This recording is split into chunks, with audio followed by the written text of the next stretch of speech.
for larger people. Well,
everyone, I would like to call to order the Monterey Peninsula Water Management Board of Directors meeting of November 13th.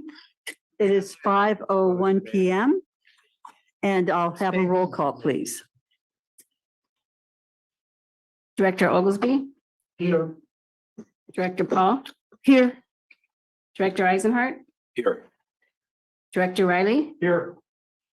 Director Edwards, Here. Vice Chair Anderson, Vice Chair Anderson called me. She's stuck in traffic and probably will be about 10 minutes late. thank you. And Chair Adams. Here. Thank you very much. We have a quorum. Are there any additions and corrections on the closed session agenda? Okay, thank you very much. Is there any member of the public who wishes to comment on anything on the closed session agenda today?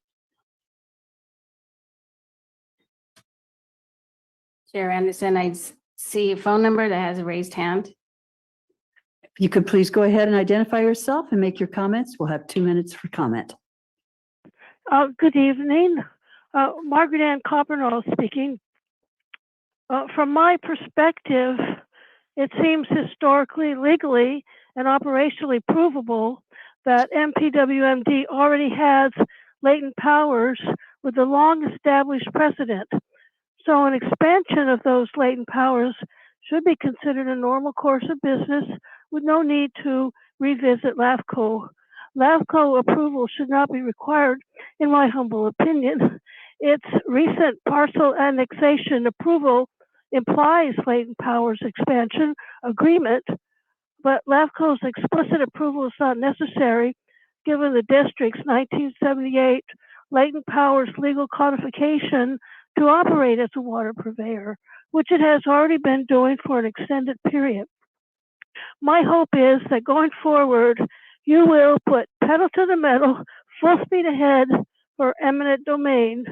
God bless you all and happy Thanksgiving, for we have much to thank God for and each other. Thank you. Thank you, Ms. Coppernoll. Thank you for your comments. Are there any other hands raised?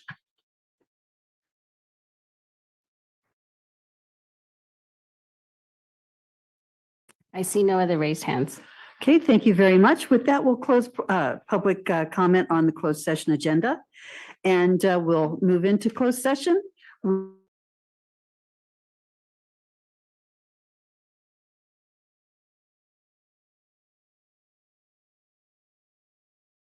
Leave the meeting. Thank you.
Director Eisenhart, Here. Director Riley, Here. Director Edwards, Here. Vice Chair Anderson, Here. Chair Adams. Thank you very much for that. All directors are present. With that, let's stand for the Pledge of Allegiance. Join me. Pledge of Allegiance to the flag of the United States of America and to the republic that stands one nation under God, indivisible, with liberty and justice for all. Thank you.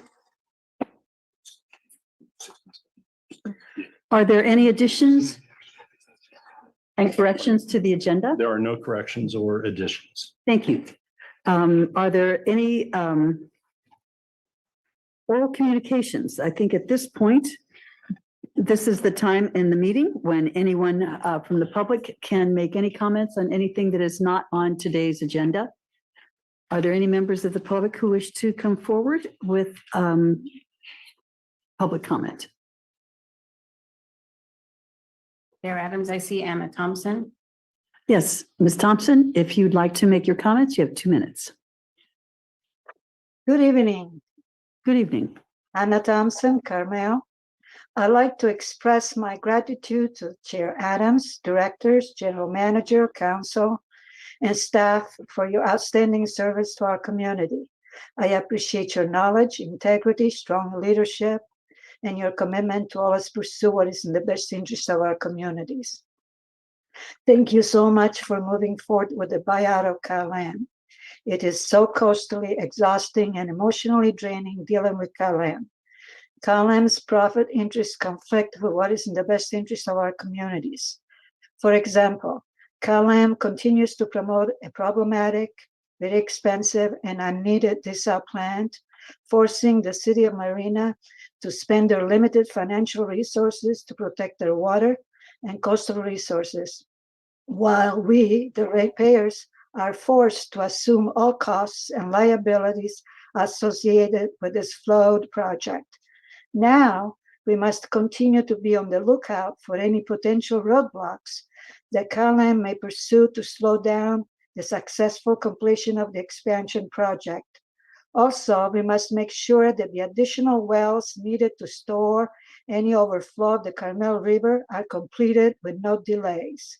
I look forward to a new era when our water delivery system is community-owned and managed by a public agency that is accountable to the people it serves. Thank you so much for all your work. Thank you, Ms. Thompson. Are there any other members of the public who wish to comment? I see Michael Bear. Mr. Bear. Good evening, everybody. So congratulations on LAFCO. That was nice. And I know maybe we'll be. I know I sent you an email about it before your closed session, and I'm looking forward to hearing what Mr. Laredo has to say about that situation and what you're going to do about LAFCO. Hopefully, I guess that decision wasn't a final decision. Maybe it was a preliminary decision. So I'm hoping for an update about, is there more back and forth with the judge in the case? Is the case not quite resolved yet? And then it just seems to me that we don't want to go back into some place where you're going to get voted down 4-3. If it can be avoided, I would my recommendation would be to just put that one to bed. And I imagine Cal-Am might bring it back in at the eminent domain part of the process, but I think you got what you needed from that LAFCO decision and move on. But I just like, I'm not quite, I just like some clarity on what's going on with that process. And like everybody else, thanks for all you do. Look forward to moving forward. Okay, thank you. Thank you, Mr. Bear. Are there any other hands raised?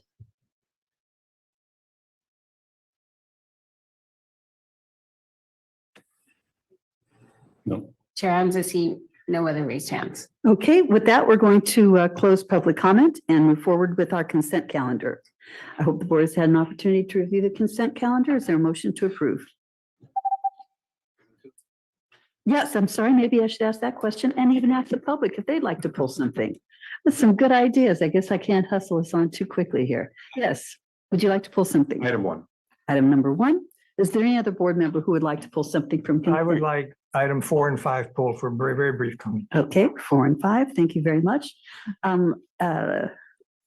Let me see if there's any member of the public that wishes to pull anything. I see no raised hands. Okay, very good. Then let's come back and we'll start with item number 1.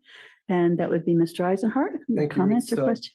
Page 11 in the packet is the minutes from the October 10 meeting. And this is more of a question, I think, for District Council. We don't have mention, I didn't see mention in the minutes, I could be wrong, of Manat's submission ahead of the meeting. The letter that I commented on, and then the roughly 12 inches of exhibits.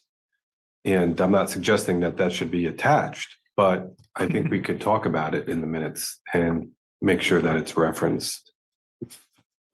You could have a mention of it in your minutes. It is certainly a part of the administrative record, whether it's mentioned in the minutes or not. I'm expecting that there will be no pebble, no molecule, and no boulder that won't be looked under by the fine attorneys at Manat. And I just would like to see something in this minutes that acknowledges that we received their 17 or something page letter and their 11 to 12 inches of exhibits attended there too. And the only other thing I would say is for accuracy, on page 12, again, this was an issue I addressed, but where it says Chris Cook and Evan Jacobs had their comments, and you can see that in there. And it went on to say, address the findings and feasibility. I might say some of the findings, but maybe that's a little argumentative. But those are my 2 comments on the minutes. Okay. And I think Sarah and I can work on something to meet both of those.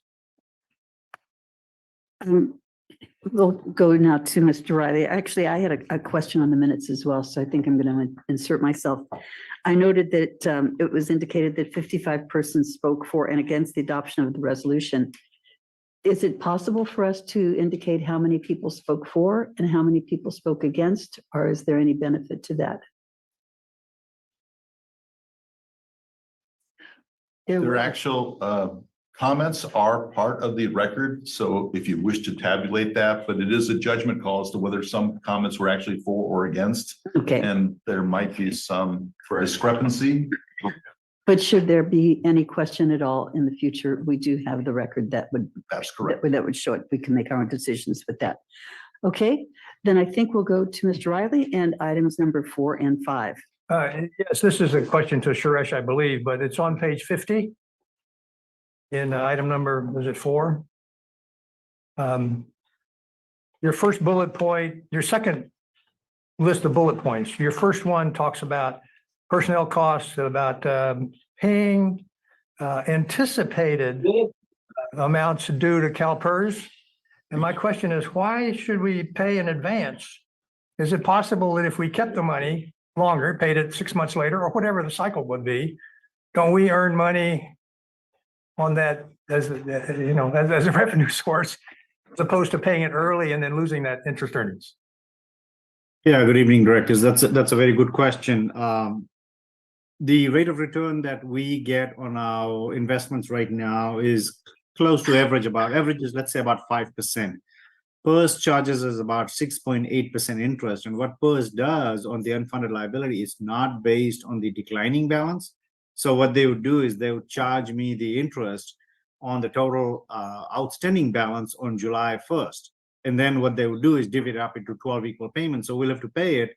So whether we paid, June, if we pay it in July, it's an advantage to the district because we are saving 6.8% interest cost. But if we pay it in December, we'd still be paying the 6.8% interest. It's going to be the payment made in December, and we're not going to be able to earn that much interest if we just invested all that money at 5%. So it is better off for us to pay it in July to PERS and save some interest. Okay, it was just a question. Thank you. And then on the next item on page 59, this is just a comment, and we can talk about this later, but it's the investment report. And you list, I don't know, 25, 30 CDs, but I'm just questioning about the order in which they're listed, not about the facts about it. The first column is the date it was purchased, and the maturity date is the date that you present us as the sequence to kind of understand it. I'm just wondering, as a district, rep here for me, I would like to see that reversed. I would like to see the purchase date order as opposed to security date. I mean, the maturity date order, because then I can track and see and maybe understand the interest pattern that's created in that, rather than your management need to deal with when it's due. And so it's just a management question for me. And I don't know, we can talk about pros and cons, but maybe you can just show both columns. But I don't, maybe not. And maybe we'll give the full answer during the next Finance and Administration Committee hearing. But the whole concept of this investment is laddering.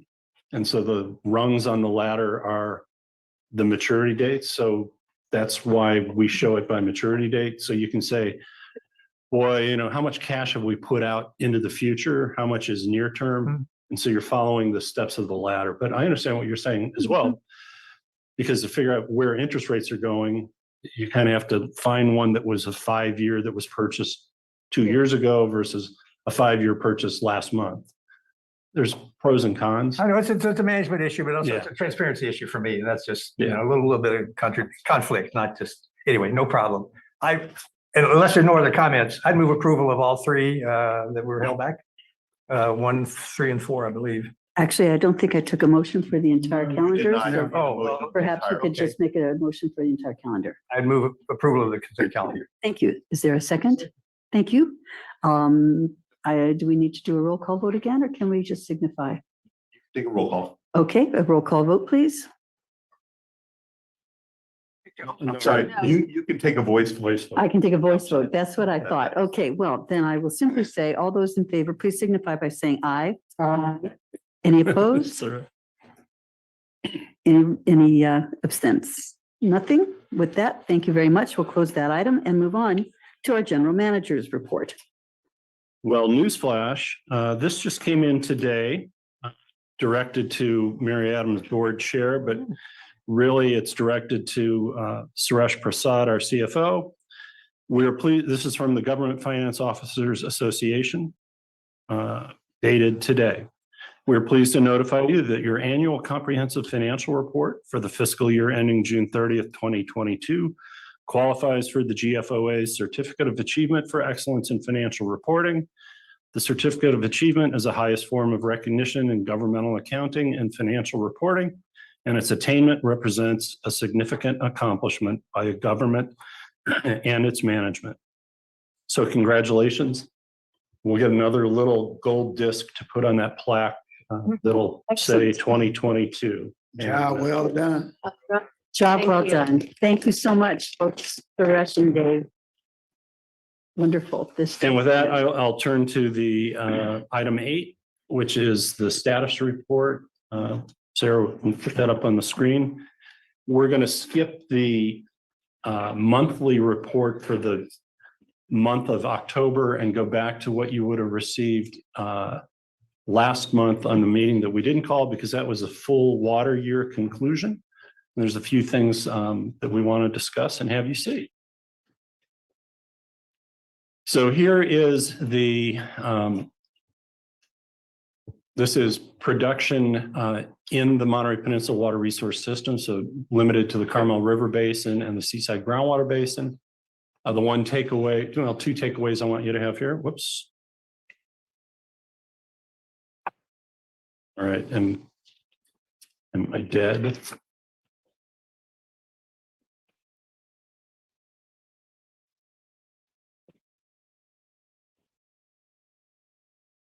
There we go. Let's see now.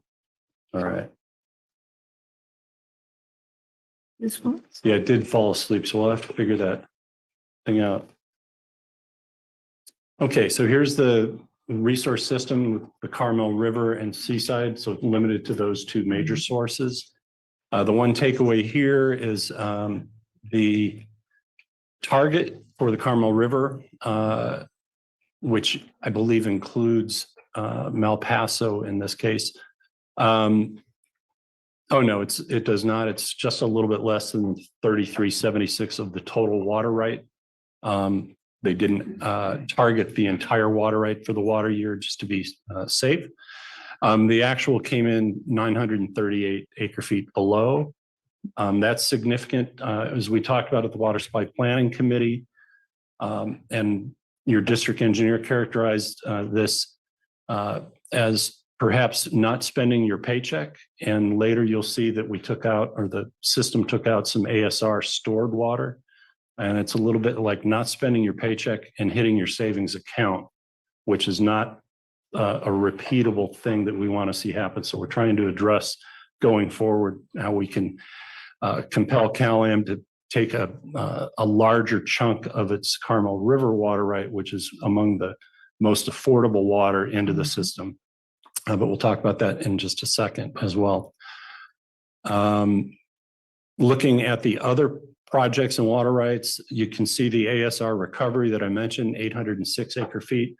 That's from the savings account. So that's water that's no longer available for drought or any form of backup or buffer. The the Pure Water Monterey recovery was pretty much spot on. Our obligation is 3,500 acre feet of delivery. So there's a little bit of carryover from the prior year.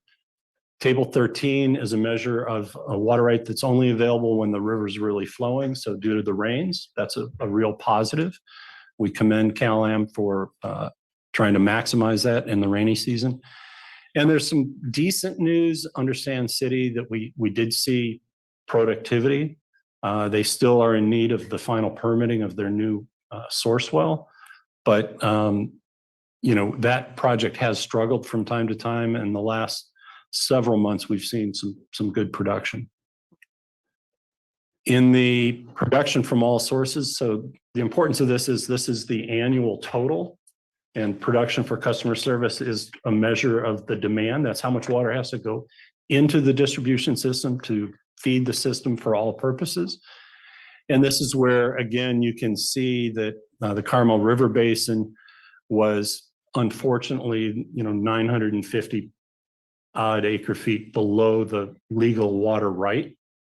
And ASR was 806 acre feet. That if we can find a way for Cal-Am to operate their system in a way that this doesn't happen, that would be to the benefit of the ratepayer, the benefit of drought savings and so forth. So that's one of the topics. There's several topics that we'll be trying to set up a meet with Cal-Am's staff coming up in the next few weeks. Again, you can see that the months that the table 13 happen are all the rainy season months, which is kind of de facto the way that works. And then Malpaso, our accounting here might be a little bit different than Cal-Am's because we cap it at 86, which is the water right off the river. Their reporting was a little bit higher, but their reporting is a water year and the limit's actually a calendar year. And so sometimes those types of years don't line up perfectly. And I want to show you where we pretty much are in total demand on the peninsula for the last 20 years. So the red star is approximately 2012, where in April of that year, the desal plant was originally sized at the size that was approved by the Public Utilities Commission. And now you can see that this last water year that we closed out was just over 400 acre feet below last year. And last year was one of 4 years in a row that were pretty much leveling out or attenuating. So in some respects, we think the drop between this year and last year was the heavy rains and the lack of irrigation. But it's still emblematic of the the trend either downward or flat below the 10,000 acre feet per year. So you've now got an 8-year run, which pretty much says that where we are at today, which is, forecasting the need for water supplies, how much do you use today? How much will you need in the future? And how soon will you get there? What's the slope of the growth line? And where we are today is clearly significantly different than where we were when the desal plant was sized back at the Red Star in 2012. This is recorded rainfall. You've seen this one pretty much, we're at the end of a period where it wasn't raining. I see that this week's forecast has already changed, but we were supposed to get, up to 2 inches of rain already here. Keep in mind the ASR season can only start December 1. So any rain we get now is just working to fill and then spill the reservoir. Once it starts spilling, then those in-stream flow requirements can be measured, and then you can start to see ASR. So preparation for ASR is another topic that we're putting on our list for that meetup with CalAm staff. And this is the cumulative rainfall for the entire year to date in the red line. As I mentioned previously, or actually maybe I have it in here. So exciting. So 2023 is the 8th best rainfall on record, and another 0.25 inches would have made it the 7th, but it was woefully below the 1998 record. Still pretty good. It's a top 10. And again, unimpaired flow, kind of hard to see with all of our pictures on the bottom, but didn't change much from the prior year. Or Sarah, yeah, if you can move us to the side, there we go. You can see very little happened in August and September, but the fact that there is a blue line means the river was flowing all the way to the lagoon for the season. Even though this is actually measured at Sleepy Hollow, there was flow in the river, and it did get pretty sparse in the last couple of months. I can be honest, but hopefully this week remedies all of that. So that concludes that report. And there's nothing to update on water supply projects other than Mr. Rowley's group has a luncheon Wednesday, and representatives of CalAm will be out to discuss the conditions and progress on meeting those conditions and the timeline for the desalination plant. A similar presentation was done at the quarterly Monterey County Hospitality Association lunch about a month ago. So there continues to be effort made to meet those conditions as imposed by the Coastal Commission in their conditional approval. Pure Water Monterey expansion, there are 2 contracts. Both have been given the notice to proceed, so they are mobilizing, and we should see progress actually out at the site soon. And it's a 24-month build, so we're looking at the end of the 3rd quarter of 2025 for kind of starting the testing and implementation of that. So, basically 2 years we're looking at. And that's it on the general manager's report. I don't know if Michael Bear's hand is up again there you have it. Oh, just went down. Okay. All right. Thank you for your report, Mr. General Manager. With that, we will go to our report from District Council. Thank you, Madam Chair. The board did meet in closed session at 5 p.m. We had more on our plate than we could actually consume. We had 7 items on the closed session agenda. We're only able to do CS1 and CS2, taking 3 of those items off. So we are going to return to closed session at the end of the public session tonight.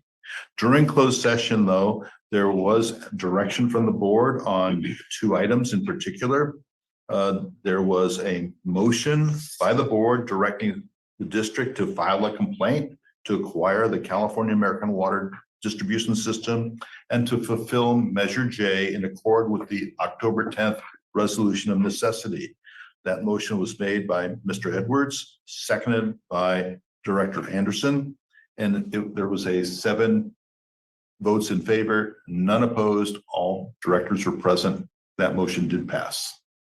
Thank you very much for that update. The second item was a request by the Marina Coast Water District that the district support its petition for review of the case CalAm versus MCWD, for review of the appeal related to CalAm's coastal development permit for its desalination plant. That petition has not yet been filed with the Supreme Court, but if and when it is filed, the district board did direct that the district ask the Supreme Court to take that matter under review. That motion was made by Director Paul and a second by Director Eisenhart. Again, that was a unanimous vote, all 7 directors being present. So the vote was 7-0. Thank you very much for No that. other reportable action was taken, but responding to Mr. Bear's question as to what the status was for the district's lawsuit with LAFCO. That matter is not yet fully resolved. The court did its intended decision. The next steps in that process are that the district will submit its version of a proposed order and writ to the other parties in the case, LAFCO and CalAm. They have an opportunity to discuss with the district how it should be worded. And if there is not a resolution and if there's disagreement, then that matter does go to the court and each of the parties can make their pitch to the court as to how the final writ should be worded. And finally, the court will issue its version of the writ, and then that provides directions to where the case is going. So it's a matter that is still not yet baked. That concludes my report. Thank you so much for that. Are there any questions from the board on this report? Are there any questions or comments from the public on this report? Chair Adams, I see Michael Bear. A minute, please. Mr. Bear, are you there? Okay, Yeah, the reason my hand was raised before was to congratulate Koresh again on the, you guys are fabulous, financially transparent. I was, clapping, and I'm also clapping for the fact of your vote to proceed with eminent domain. But, it's just night and day between you and CalAm on the transparency, on the finances. I mean, I just don't understand why the whole peninsula doesn't understand why you guys are the best choice. So thank you. thank you, Mr. Bear, for your thoughtful comments.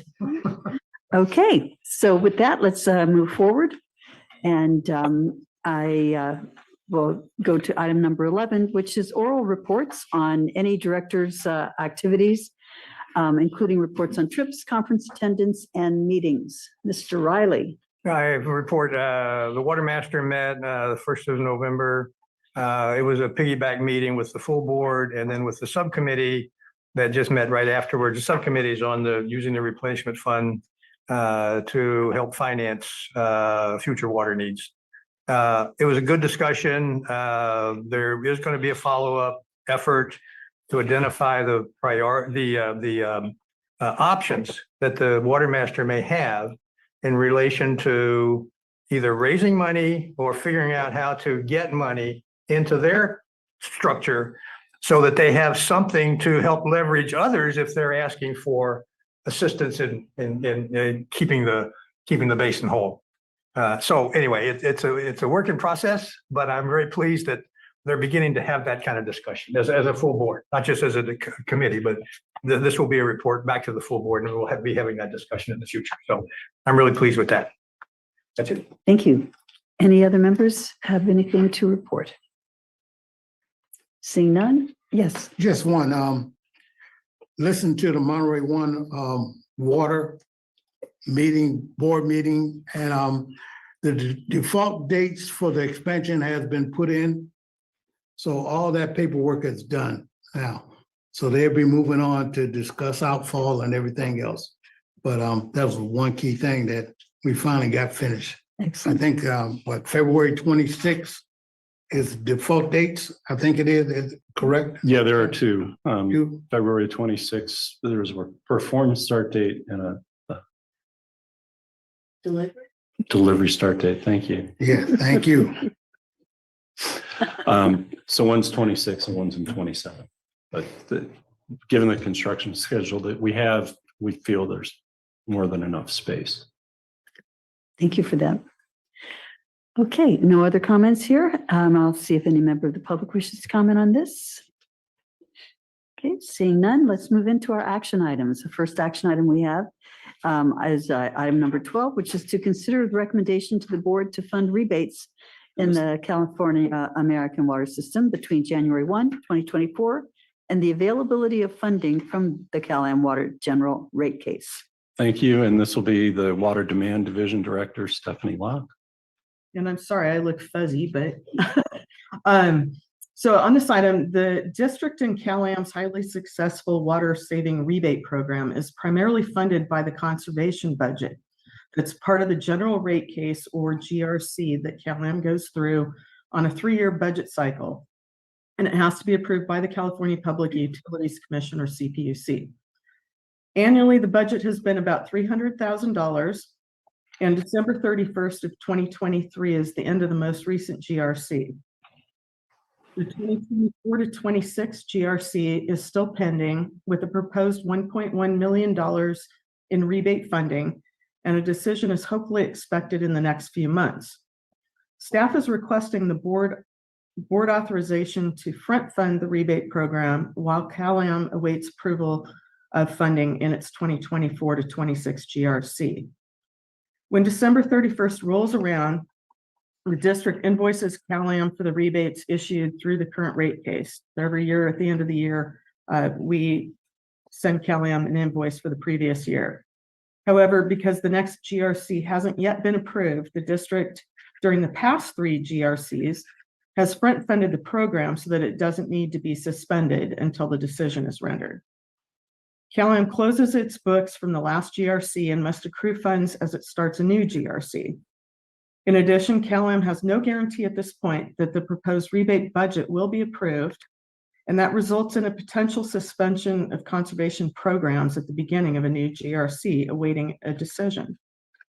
Our rebate program is very robust, and we see a consistent expenditure of $25,000 to $30,000 each month. In 2011, the program was suspended awaiting the 2012 GRC approval.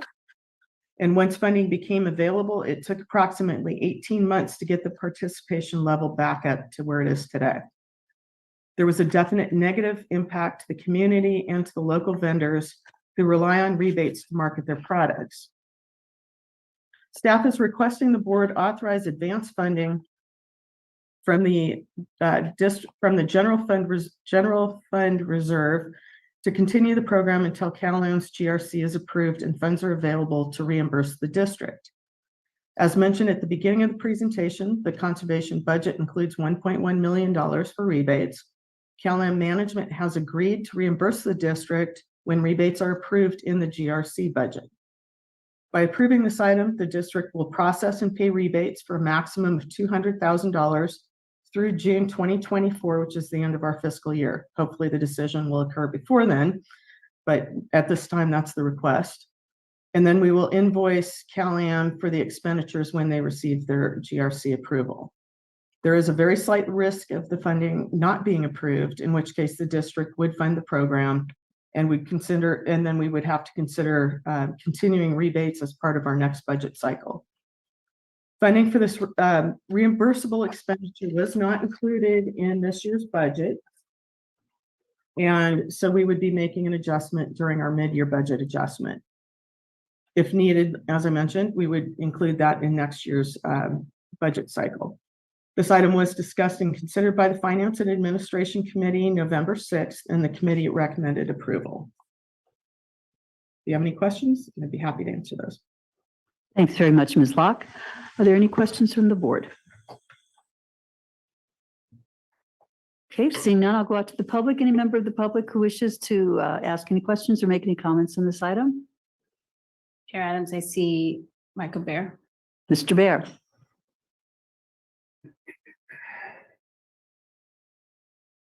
Hi, Stephanie. It's a great program. I'm glad you guys do it. I was just wondering, is that 1.1 million, is that for the entire 3-year cycle or is that per year? So if it's for the 3-year cycle, that's about 350,000 a year that's available. Yes. Okay, thank you for the clarification. Thank you very much. Okay, any other hands raised from the public? I see no other raised hands. Okay, thank you. So with that, I'll bring it back to the board, and I think that what we need to do is pass another motion that will consider advance funding of up to $200,000 from the General Reserve Fund to continue the rebate program. Is there a person interested in making a motion? Thank you. Thank you, Mr. Eisenhart. So it's first by Ms. Paul and then seconded by Mr. Eisenhart. All in favor, please signify by saying aye. Aye. Any opposed? None? Very much. Thank you very much, Stephanie. That passes 7-0. Thank you. Okay, our next item is number 13, which is to consider authorization of $600,000 for acquisition of Monterey Water System Phase 4 activities. Thank you, Madam Chair. What we're calling Phase 4 of the Measure J acquisition of the Monterey Water System it pretty much would take us through and including a bench trial. As you may recall from the report of District Council, in closed session, you elected to move forward with the filing of the eminent domain proceeding.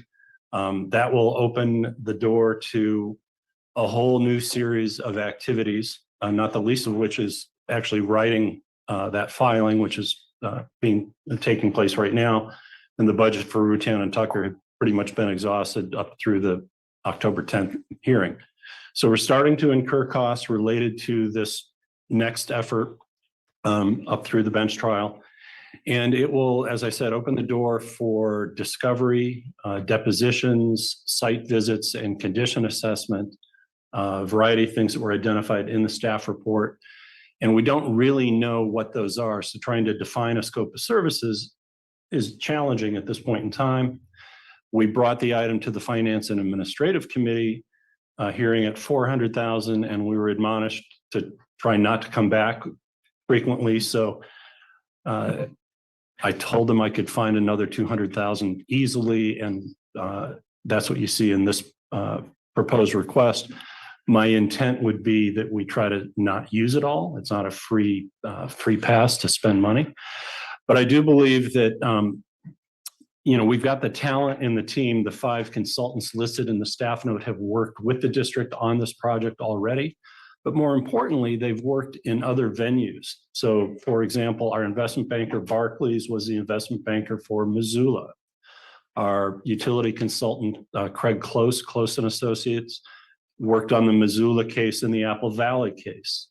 Our financial consultants, Ref Tellis, have worked on the Bullhead City case, which involved an attorney that's been involved with American Water, involved an appraiser that's been involved with American Water. The attorneys representing Liberty Utilities in Missoula are co-counsel on our case, Baker Donaldson out of Chattanooga, Tennessee. So at a minimum, our consultants have seen what's been asked for in discovery before, what they've asked for in discovery before. We'll also be reaching out to some of the actual agencies or cities to try to pick their brains without the consultants. But then we have to define who our expert witnesses are going to be. So there's just going to be a variety of work that we're just now turning the page and getting started on. And so we feel this budget is probably more than sufficient to get us there through those processes. But as General Counsel has on more than one occasion said, we're entering a phase of the unknown. We really don't know what's going to be asked of us or what obstacles will be thrown in front of us and so forth. But we do need more budget to get the band back together and go through this next phase. So that's what this ask is for. Okay, thank you for that. I've got one question and then I'll check to see if the others do. I'm just wondering about how we have just the language that we have used around this, because it seems that we're only asking for another 200,000 since we've already passed 400. No, Finance Administration Committee approved 400, but said when you bring it to the board, if you think that you need more, ask for more. So the action item is for the full 600. Okay, Yeah. okay, thank you so much for that clarification. Any questions or comments from any member of the board on this item? Just Yes. one. These monies will cover our LAFCO attorneys too. Is that in or is that going to Well- be separate? So we are tracking the LAFCO lawsuit separately. Okay, And there, in the report that you see at the end in the information items, where there's a measure J, so it's Yeah. item 17. It's in there. It falls below I think the phase 3 block, but you'll see the CEQA attorney budget as a single budget item, the LAFCO attorneys as a single budget item. okay, thank you. Thank you. Seeing no other questions from the board, I'll take it out to the public. Is there any member of the public present here who would like to make comments or ask questions? Chair Adams, I see no raised hands. And there are no raised hands. Okay, so thank you very much. With that, I will see if we can have a motion to approve the staff's recommendation.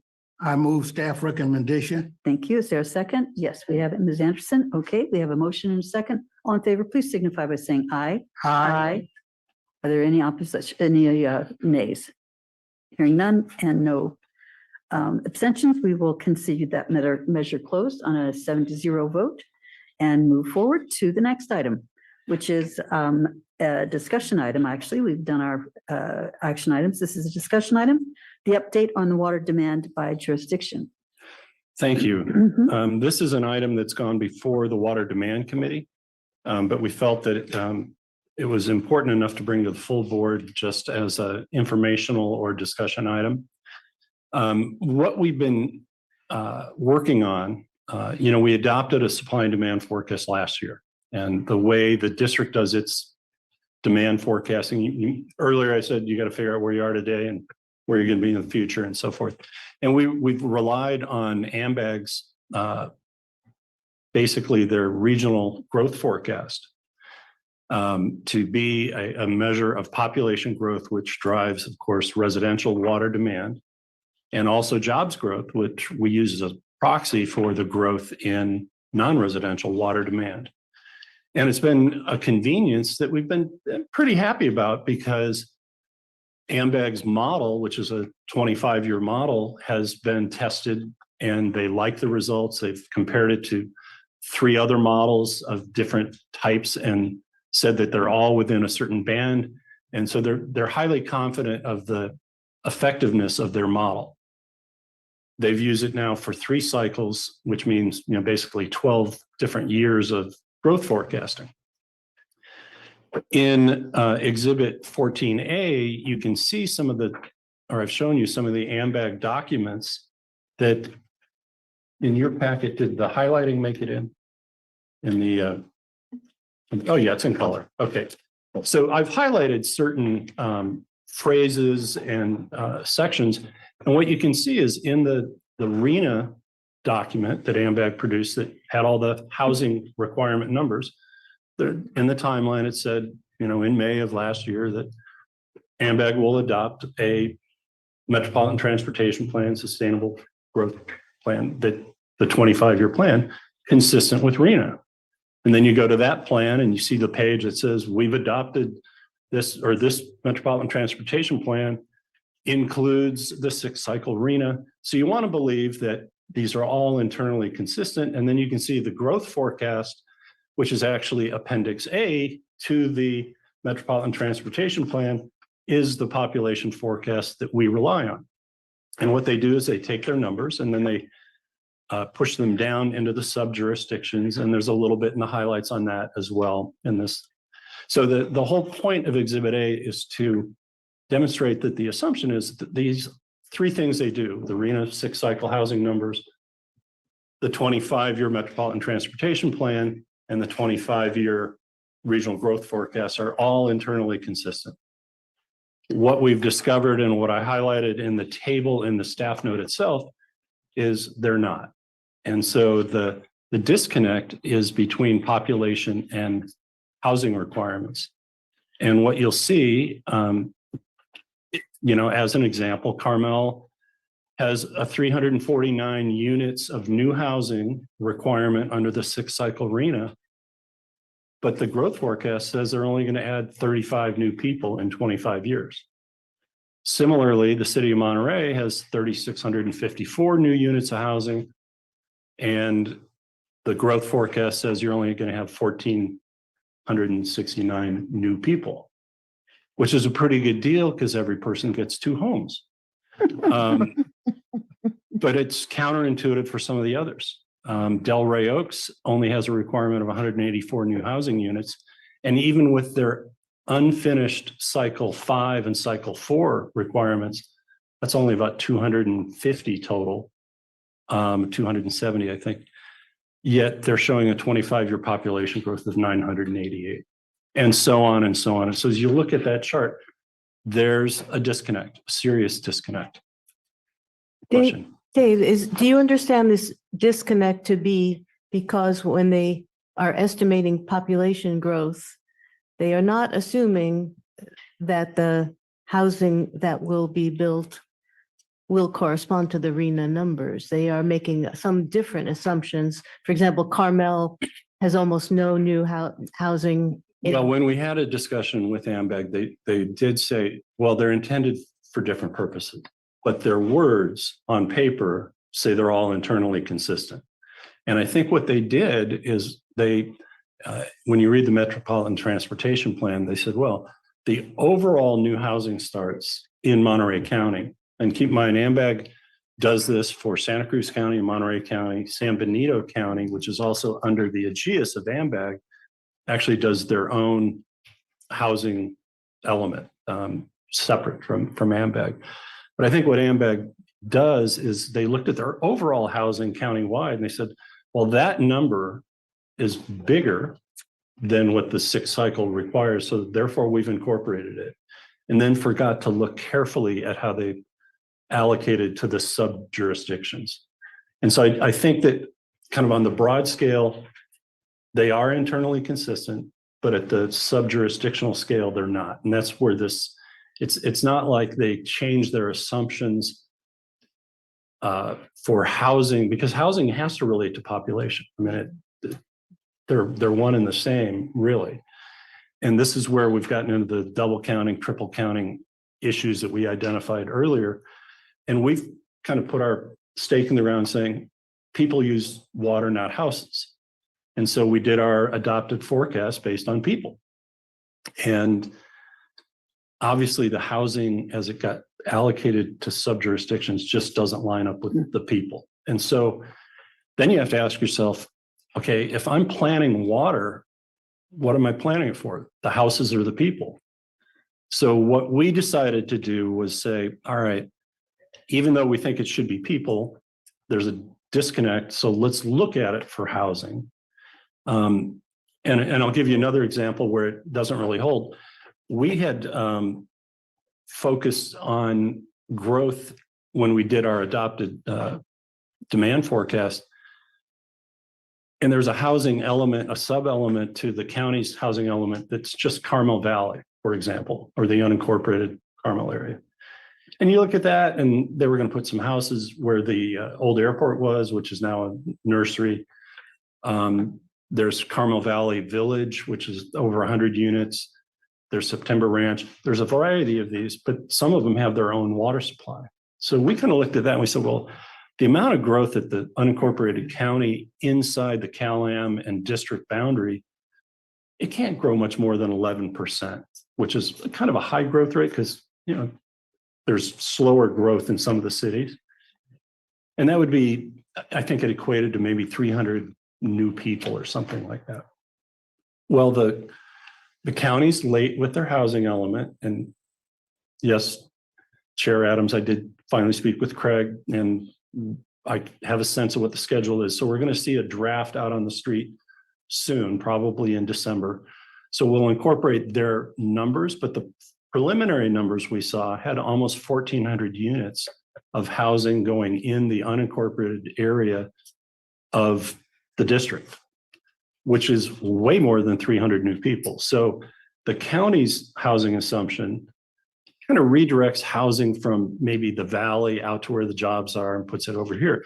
So we've got to give credence to some of these housing elements. But in the county's case, that just tells us where their overall unincorporated county population growth may get located, which is different than a population growth forecast that just doesn't align with the housing forecast done by the same people, maybe a partition apart from each other.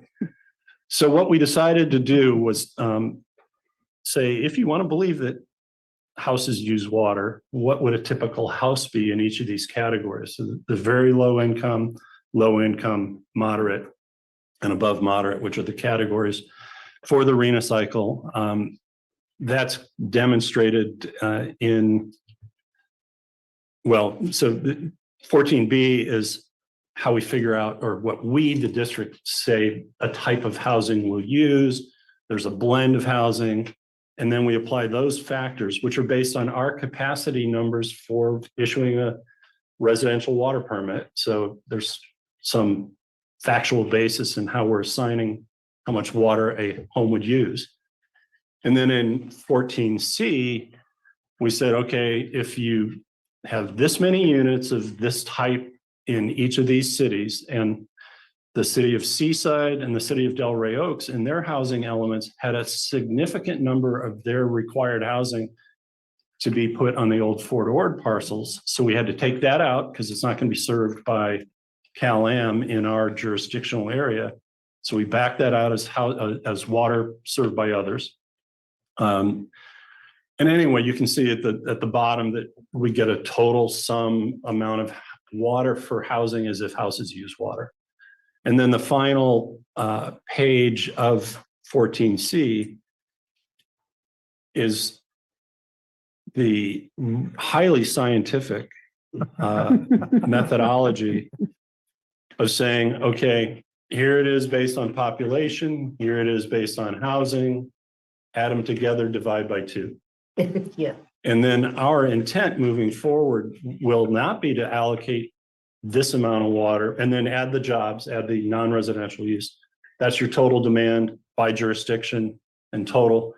So when we get into the allocation process, our first salvo or our first proposal will be to probably take this bottom line number for each city and offer up an initial allocation of 1/3.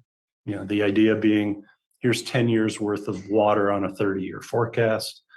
And the difference between our 30-year and AMBAG's 25-year, we just assume same rate for another 5 years because we like 30 years because all of our debt on Pure Water Monterey is 30 years. You'll see 20-year forecasts in urban water management plans sometimes, but 30 is usually coterminous with your financing. So it's often needed in feasibility reports for debt and so forth. So anyway, we look at 30 years at the same growth rate. It is an average growth rate. So it does beg a few questions. We've got a city or two who says, we want to build all our housing in 8 years because that's the RENA cycle. And that disconnect comes back and says, well, okay, if you build it all in 8 years, what happens in the next 17 years or the next 22 years? Now that you've met all of the population, all of the housing needed for the population forecast, which is over a 25-year period. So there's still some unanswered questions that we'll never get answers to. So where we're at right now, from an allocation standpoint, is this type of thing. Add it together, divide by 2, add your non-residential, here it is. We're going to allocate you 1/3 of it. That may be subject to discussion with the jurisdictions. But the idea being, let's get you enough water so you can begin building, and then let's see how fast you build. And then we can adjust it based on what's really happening on the ground.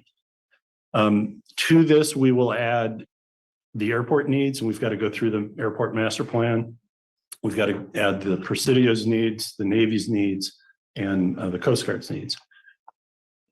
I had been sitting on my thumbs on getting those letters out because of the county's slowness in getting their element together. We've got some other issues coming up with the county. By the way, just so you should know, there is what we call a builder's remedy, I believe is the Or is term. that builder's revenge? Builder's revenge.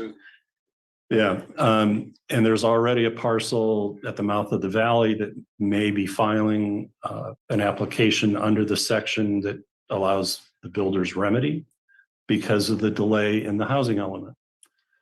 And that would be about 105 units. And so we're tracking as much of this as we can to see what's real and what's not real.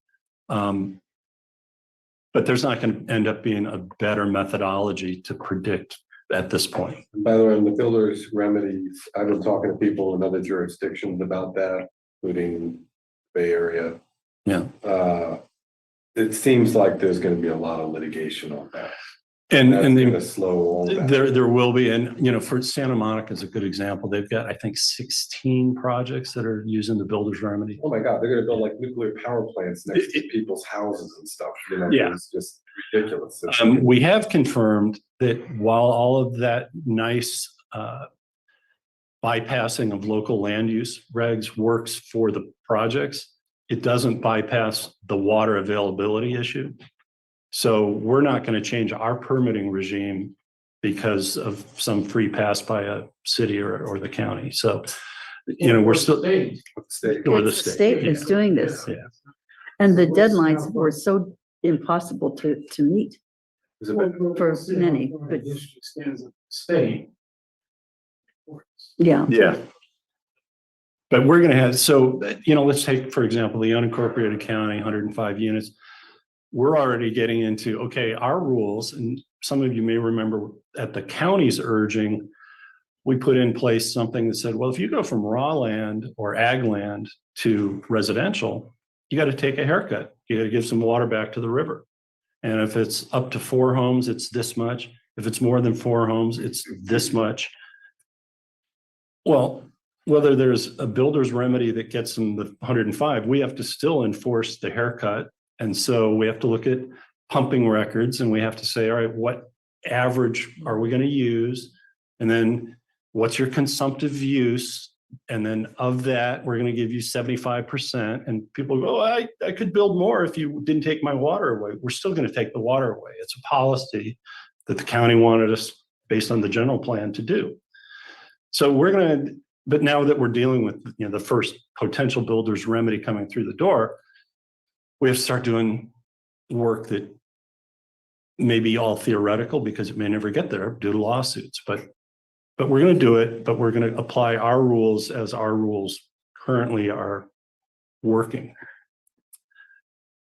Stepping away from all of that stuff that's about to happen, this stuff, all we're simply saying is there's a disconnect between population and housing. We didn't do it, but we're going to try to accommodate it. And the only way we can accommodate it is this way, to split the baby in half and then use that time period to see what's really happening.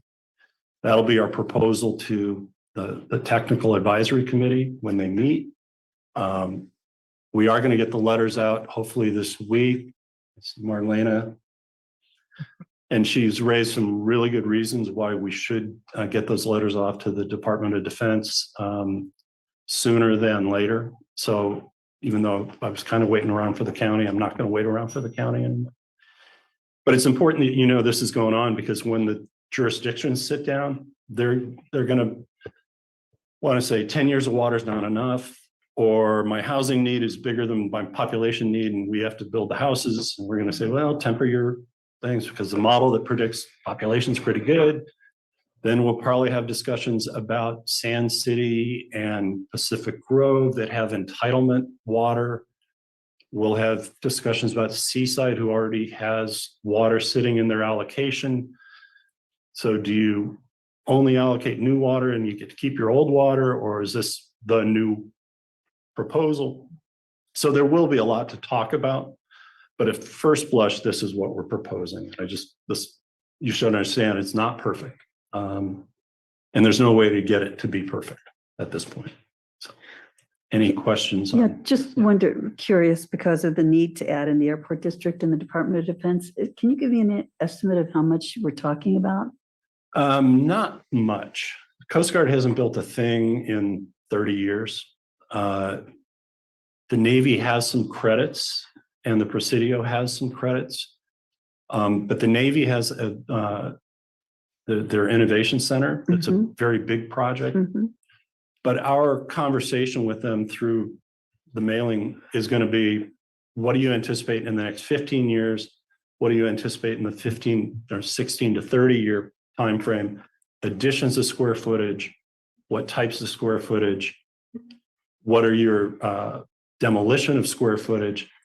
And then there are some ancillary things like the central cooling at Naval Postgraduate School.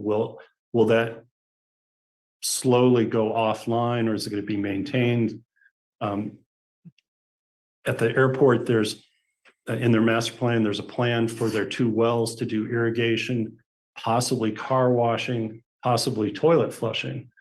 So we don't have an answer yet as to, does that mean you're taking existing toilet flushing off the CalAm system and putting it onto something else? So we don't have a good number for you yet, but it's going to be a low number. We're not talking anything more than probably 20 to 30 acre feet total. Okay, that's great. Yeah. But we need to hear back. And, and if the Presidio says, oh, we're going to build another dormitory, well, we need to kind of know that one. So it'll be type of use, square footage. We're a little concerned not knowing what kind of science will be done in the Naval's Innovation Center. Will there be a high water use thing? They probably don't even know at this point. So we're going to have to look at it as square footage, but maybe plus a little bit back there for some, engineering program that's water intensive. Thank you. So let's see if there's any other member of the committee or the board that wishes to ask questions. Yes. These builders remedy lawsuits that were referenced, what is that about? What? So if you do not have a housing element that is compliant with state code, and that there can be a variety of ways, you maybe didn't identify or entitle enough land that could absorb your entire requirement, then you're out of compliance. And so then the builder doesn't have to abide by all of the local land use jurisdictions rules and can get permission to go ahead and build. And I think you might know, Mayor, they go to the state for a rubber stamp, or they file a section 330 application or something. Yeah. But there's a process by which they get to go around you. And each jurisdiction has its own responsibility, and the county is not going to make the time frame that was put forward. And I understand that there are many other counties throughout the state who are not going to make the time frame either, which would put the builder's remedy into play. And they could adopt a perfect element that really does accommodate everything, but because it was late, it was non-compliant. So that was the door just got opened. It's going to be rough. So preview of things to come, information only, as we said, just discussion. The only comment I would ask is, to the extent that there's a question about on a builder's remedy development, whether or not the district's water permitting regimen can be avoided. I don't know if that's an open question or not. And I would ask the district council maybe to think about, what are our options there, and understanding that, including but maybe not limited to requesting an opinion letter from the AG. And I think the answer will eventually be, it depends if it's just a planning tool or is it a physical constraint. At the moment, it's a physical constraint. And therefore, the district's determination as to whether water is available or not has much more meaning than if it's a planning restraint. So for instance, a planning mistake would be when Mr. Stoltz said, well, we have an allocation, but we're not going to allocate for the full amount. We're going to put it out in tranches.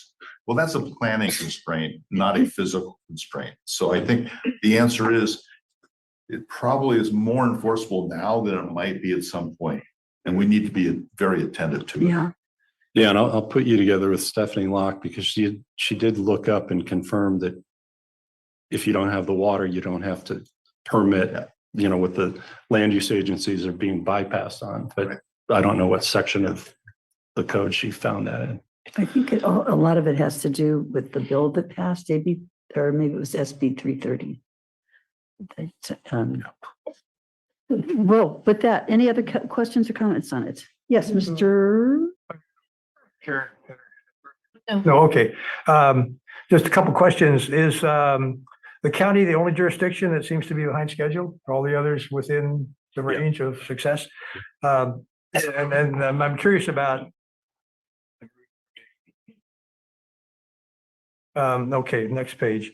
On page, in this same category, on page 89, you show a small percentages of how you rank or rate the water requirements for different pieces of construction. And I'm just looking at the last single family. Is that, has this been, this is standard we use now, right? So Yep. there's nothing new about this. Well, it's changed over time. No, but I mean, Yeah. this is the existing Yeah. calculations that you use now. Yeah. Okay, there's nothing new because of the, Right. And you look at the fixture units and so forth, and you can kind of see that, like, okay, that's a typical bathroom. Obviously, when you get to single family standalone, we up it to a master bath, and it's basically 2.5 baths. But those are, if somebody came in today with builder's plans, that's what we would assign the bathroom and so forth. The only difference here is we've undercounted landscape for the multifamily properties by not putting anything on it, because we're kind of trying to get it down to per unit. Multifamily projects aren't typically very heavily landscaped anyway. So it's much different than a single family home that, in Carmel Valley or in Pebble Beach versus even a single family home in Seaside or Carmel, smaller ones. So that's the only place where maybe we're a little lax. type of question I have is, whatever page you had where you added them up and divided by 2. Has that approach been through technical committee? No, So that needs to be out there for reaction. Yeah, and that's part of, and I'll hit the bullet points again on the next agenda item, but that's kind of where we're headed to the technical advisory committee. And even at the end of the day, they don't have the final say, so they got to bring it back to their mayors or their council members who are designated for our policy advisory committee. So right now, this is kind of prospective from our view of the world. I'm sure we will hear other views of the world. And can I get a short answer to this question? How are you looking at Seaside? Because So- Seaside has 3 water sources. Yeah, so Seaside and Delray Oaks are 2 prime examples of, and this is, Mayor, don't get mad at me, but the I don't trust you quotient here, because they've both taken an attitude that water's not available. And so they designed their housing elements with a huge amount of housing going into Old Fort Ord. Now, in Seaside's case, a lot of it is true because Campus Town is going to eat up a chunk. They're already building the enclave. It's eating up a chunk. And so when they get down to it, the net amount of housing that's necessary is a very small number. And of those, they have some of it being met with ADUs, and we're treating all the ADUs as being in our territory, not the new Fort Ord, because you couldn't fit them in the enclave or Seaside Highlands. Really, they weren't built in a way that really accommodates ADUs. So we've gone ahead and said, okay, all of Seaside's ADUs are going to be in our jurisdiction. All of Delray Oaks ADUs are going to be in our jurisdiction. But City of Monterey, Delray Oaks, and Seaside put a ton of housing into Old Fort Ord. The only one where I think it's close to true is Seaside. Monterey's got like 1,200 units or more potentially going into South Boundary Road just outside Ryan Ranch. As soon as we're able to open the doors and say the moratorium has been lifted in the Cal-Am service territory, a bunch of that's going to come right back. So we have that believability thing where, and this is why you do it in tranches, as Dave pointed out, because reality is going to be different. And Delray Oaks, for example, has one buildable lot. They could probably put in a fourplex. They did not include that buildable lot inside the Cal-Am service territory to meet any of their arena goal. Well, as soon as water is available for that lot, they're going to put something there. So we know that saying, oh, all our housing is going to go into Marina Coast service territory is simply not true. The level of truthiness, I don't know yet. And, you know, so we have to plan for that as well. So if we told the city of Monterey, downtown mixed use upzone is available, then they're not going to build it all out here. And frankly, you'll get the land watches and others saying it shouldn't be built out here. You got to build closer to services. Mary's trying to build all her housing right on the 68 corridor. And so when you take that and you take Delray Oaks and you take Monterey at South Boundary Road and you put them all onto Highway 68 to go get their services, well, there's something about that that's not going to really work. So over time, it will all change. But they will have roundabouts. That's 9 of them, I think, right? Yeah. So we, you know, we're trying to factor in a lot of this stuff to come to something that works to get water out there. But believability falls into the thing as well. It's like, how do you plan for something that you know is going to change? But this is what they're saying now. This is what got approved, and you know, so. And my last little question is, does Marina Coast have? Did you want a short answer? I was looking for a short answer. Sorry does about Marina that. Coast have an allocation process at all? And Yes. So when they got the franchise to serve the old Fort Ord, they broke the Fort Ord allotment into allocations and frankly sub-allocations. So even in City of Seaside, there's a total number for Seaside, and within it, there's a number for like the school, the private school, Chartwell. So you know, from a project area. And so Campus Town, I think at full build out doesn't have a big enough allocation, which is why Seaside is doing some creative thinking about how to move some of its allotted water under the water master to maybe meet the remaining demand for Campus Town, you know, that type of thing. So Marina Coast does have an allocation process. The amount of water that got allocated to the city of Monterey by no means is enough to meet the city of Monterey's housing element for arena that they've programmed for South Boundary Road. So they'll need more water. Marina Coast said, we'll find you the water. So as of right now, that's the plan. But if we can lift the moratorium, then the water will be here and it'll all flip flop. Yeah. okay, thank you. Okay, Karen, did you have a comment? Just one quick one. I consider this a heroic attempt to come up with something that can be used to plan. And I mean, I understand all these multiple issues about the methodology and then all the many uncertainties. You've mentioned a bunch of them. Maybe some of these, well, surely some of these uncertainties will get resolved along the way, but I mean, the future is uncertain, but we need to plan. So, I mean, I just appreciate your trying to come up with something that is basically as good as we can do at this point. Well, and just to leave it at this, we want to keep allocating water and counting water as it goes out with permits because it's served this community so well. Other water jurisdictions don't. And so you just kind of wait until you're eyeballing, you're running out of water, but we're not giving up the method. And so you got to do the best you can. Okay. I think we've had a lot of very interesting conversation on this, and I believe I will take it out to the public and see if there's any comment or question on this particular item, which is number 14. Chair Adams, I see no raised hands. Mr. Rowley? Good evening, Madam Chair. Tom Raleigh, happen to be president of the Fisherman's Flats Neighborhood Association, Homeowners and Residents Association. And I've been back here since 81. I lived in that neighborhood 68 to 70 when I was at NPS. And when I got back here in 81, Highway 68 had nada, zero traffic signals.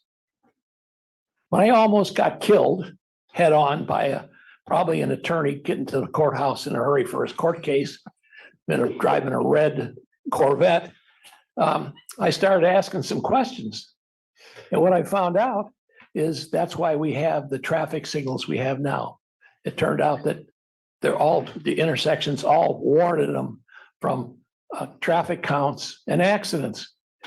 Also, I found out and was given by the city of Monterey staff in the 85, 86 time period, the plans to 4-lane Salinas Highway. Never been done.